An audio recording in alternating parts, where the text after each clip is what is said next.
Hello guys, तो सुबह की शुरुआत बड़ी ही गंदी हुई थी क्योंकि ये पूरा आंगन धूल मिट्टी से भर चुका था। रात में आंधी आई थी, नहीं देखते ही मेरा मूड खराब हो गया। अब इसको क्या कर सकते हैं भाई, मूड जैसे तो सही होगा नहीं। तो बस अपने अवतार में हम आ गए, अपना कपड़ा लिया, बांधा मुंह के इधर। यहाँ मेरा भाई लेके जा रहा है चिड़ियाओं के लिए दाने।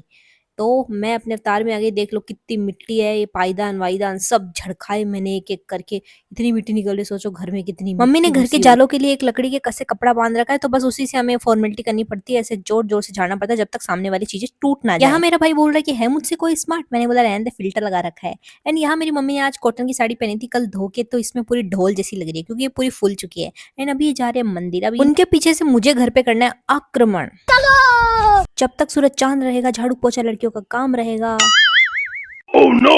यही सोच के अपना पूरा काम कंप्लीट कर लेती हूँ और कचरा फेंकने के लिए दूर नहीं जाना पड़ता, दीवार के ऊपर से बस फेंक देते हैं धड़ाम। अब स्वच्छता का पाठ मत पढ़ाना मुझे, क्योंकि दीवार के पीछे डस्टबिन रखा है तो उसी में फेंका है। फिर खुद की सफाई की बारी आती है तो फटाफट ब्रश किया है, नहाने के लिए निकल पड़ी है। हमारे घर पे खुफिया दरवाजे के पीछे एक और दरवाजा है, उसके पीछे बाथरूम है, ये देख लो भाई साहब। एंड जैसे ही मैं नहाने के लिए जाने वाली थी, याद आया कि मम्मी ने दूध चढ़ाया हुआ है किचन पे, एंड उसके लिए बोला है अगर ध्यान नहीं दिया होता तो लात घूसे मुझे पड़ते जब तक वो मंदिर से वापस आते। तो उसको बंद किया फटाक से।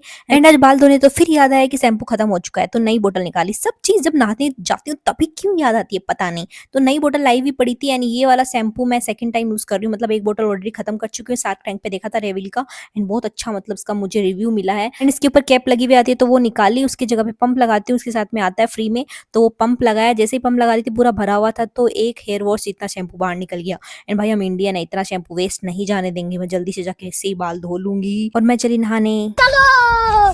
नहाने के बाद मैं आ गई थी सीधा पूजा करने के लिए, क्योंकि आज पूर्णिमा थी। एंड सबसे पहले लिया मैंने हनुमान जी का आशीर्वाद, क्योंकि पूर्णिमा थी तो भोग लगाया था उनके चूरमा खीर का। एंड उसके बाद यहाँ पे मम्मी कुछ पूजा करवा रही थी, पता नहीं क्या बोलते हैं, बड़ी पूर्णिमा थी तो वहाँ पे ऐसे शिवलिंग जैसे बना के मिट्टी में। एंड उसके बाद में यहाँ पे मुझे तिलक विलक लगवाया, सारा काम करवाया। एंड उसके बाद में यहाँ पे पानी से उसको नहलाते हैं। अब हम अज्ञानी बालक, हमें इतना ज्ञान नहीं है, तो मम्मी ज्ञान दे रही थी मुझे यहाँ पे कि अंगूठा हटाओ, अंगुलियां लगाओ, उसके बाद पानी डालना चाहिए, ऐसे नहीं डालना चाहिए। तो भाई सब ज्ञान लेते हुए हम ही मैं यहाँ पे, और आज ये पौधा पूरा मेरे कैमरे का फोकस लेते हुए अपने ऊपर, पता नहीं क्या ही जबरदस्ती आगे आ रहा था। एंड आज प्रसाद में खीर चूरमा बना था, तो वो खाया, बड़ा ही टेस्टी था। वो खाने के बाद मुझे एक वीडियो शूट करना था, तो वो वीडियो शूट किया मैंने, मेकअप का फुल ट्यूटोरियल। एंड उसके बाद ये पूरा बिखेरा था, उसको समेटा, तो वही सबसे बड़ा दुख होता है, दर्द होता है। उसके बाद पढ़ने बैठी तब तक बारिश आ चुकी थी, एंड इतना अच्छा व्यू बना, रेनबो भी बना था ऊपर। तो मिलते हैं नेक्स्ट व्लॉग में।